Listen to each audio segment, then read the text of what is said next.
Matthew Mayer.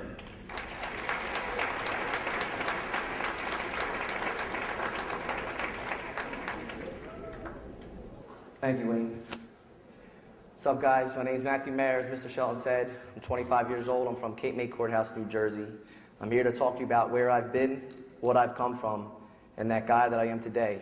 But more importantly, that your decisions will determine your destiny. What that means is your decisions that you make will determine your future. So where do I start? Well, I'm going to tell you about that guy I was when I was growing up. I grew up in a strong Christian home, had two well-known parents throughout the community. My father was in law enforcement my entire youth and eventually police chief. My mom, she was a stay-at-home mom who was always around. So at a very early age, I learned the difference between right and wrong. And my mother was always there to keep me grounded about those decisions that I had to make. I'm the youngest of 4 boys. I have 3 older brothers. They're my big brothers, my friends, and my competitors. The all-American family, most would say. Anybody in here with several siblings knows that kind of environment creates competition. Well, I learned this at a very early age, 3 to be exact. I remember playing soccer up several years with my big brothers who were 5 and 8 respectively, and with the big kids. I began to excel quickly due to this competitiveness and playing up. When I was 7, 8 years old, I played up with the 10, 11-year-olds. By age 12, I was faced with a decision to leave my local club in Cape May, New Jersey, and go to a different club in Pittsgrove, New Jersey. Now, this decision required a lot of thought. I remember sitting down with my father to make this decision based on what was best for me, my family, and my future. We made that decision because at that time, the Pittsgrove team was one of the best teams on the entire East Coast. Sitting down with my father when I was little was a thing I did a lot.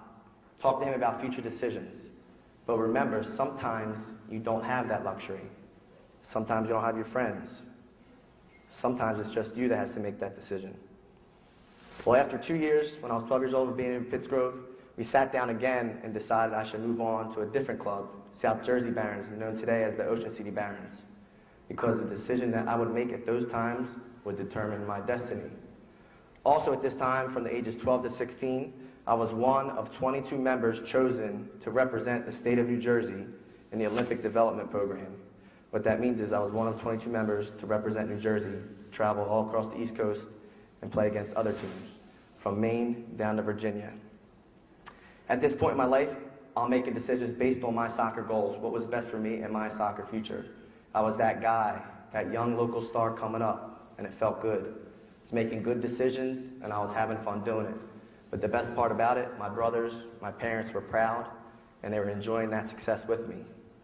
As I entered into high school, there was a lot of talk about how I would do at that level. There was a lot of speculation and pressure. But this motivated me in a good way because I was that guy everybody was talking about. I played both basketball and soccer my freshman and sophomore years and excelled very quickly.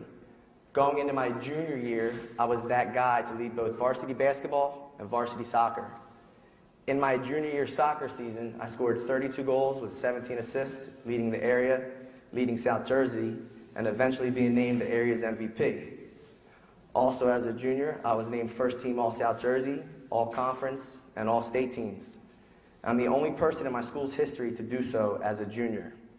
I also played basketball in my junior year, started point guard, led the team to a South Jersey championship, and eventually a state championship. With these accomplishments in my junior year, I lived up to that guy, that star status. In my senior year soccer season, I only played 7 games, but I scored 20 goals with 11 assists. I again led the basketball team to a back-to-back South Jersey championship. I played basketball, and I liked it, and I enjoyed it, and even though I excelled at it, my love for soccer, all of the decisions I were to make in the future were based on what was best for me and my soccer future. Due to my soccer performance in my senior year of high school at Middle Township, I earned myself an athletic scholarship to attend Temple University. Again, another decision I sat down with my father to make based on what was best for me and my soccer future.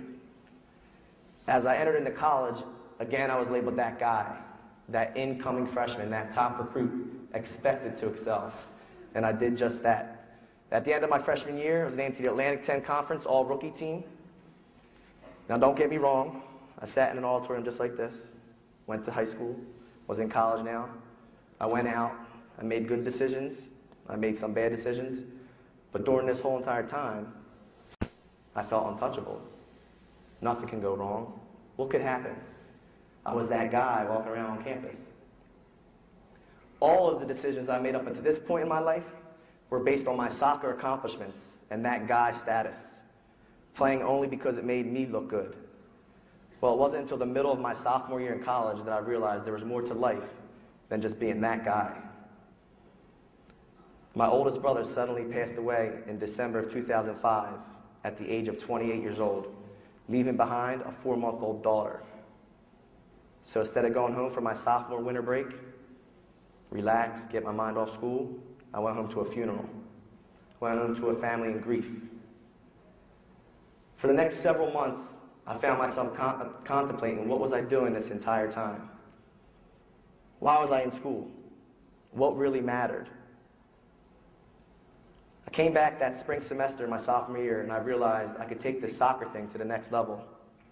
One of my older brothers at this time was doing so, playing professional soccer, and he helped me realize I could do that as well. Going into my senior year at Temple University, I was named team captain. I led the team in goals as a defender, and I eventually earned all Soccer 7 All-Star honors in the Philadelphia region. My dream of playing professional soccer almost became real in January of 2007 when I was drafted first round, 9th pick overall in the college player draft to Miami FC. Draft was in January. The team wanted me to report in March, leave school early, but I had to graduate in May. Again, another decision I ran by my family, but at this point, and as you guys know, we're becoming young adults. We have to start making our own decisions based on what we think is best for us. Well, I did just that. I opted to stay in school and get my degree because I realized that was the best thing for me at that time. After graduation in May of 2007, I traveled down to North Carolina where my older brother was playing professional soccer. Decided to go down there, stay with him for a few days, get my mind off school. I got my degree now. Just see what it was like, maybe play with the professional team, get my feet wet. Well, after a few days of doing this, I earned myself my own professional contract, signing on that dotted line. Talk about my dream coming true. Playing professional soccer, I got my degree from Temple University, and best of all, I'm playing on the exact same team as my older brother. Parents, family, couldn't be prouder.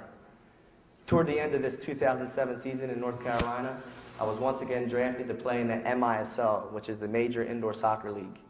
I was drafted first round, 2nd pick overall to the New Jersey Ironmen. Has anybody in here ever heard of the Philadelphia Kicks?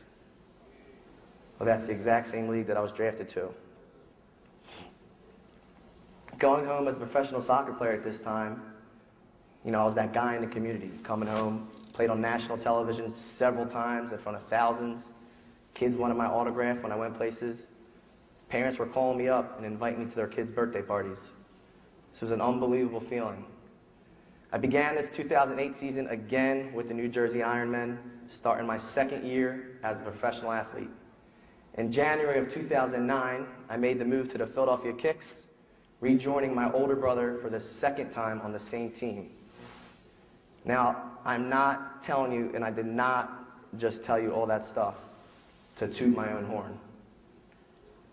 But I wanted to let you guys know where I've been, what I have come from, and that guy that I used to be. Here I am in Philadelphia, living with my older brother, playing professional soccer. Things couldn't be better. But all that was about to change.